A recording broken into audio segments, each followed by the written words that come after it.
Hi, and welcome to this video.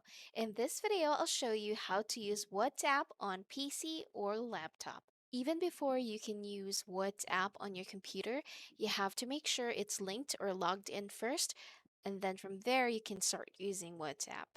So from your computer, open any browser, and then on the search bar, type in WhatsApp web. Now let's click on the first link.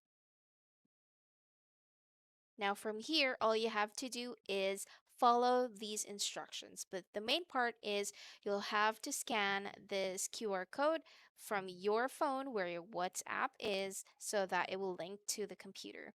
Now let's go to our phone. Now let's open our WhatsApp.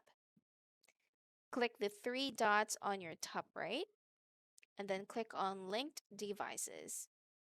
Now let's go ahead and click on link a device.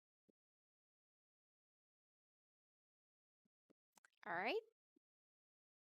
Now, as soon as you point it on the QR code, it should prompt you to show logging in. Now, as you can see here on our computer screen, we're able to see our chats. It has been successfully linked. And that's it. That's how you use WhatsApp on PC or laptop. If this video was helpful, please like and subscribe to our channel.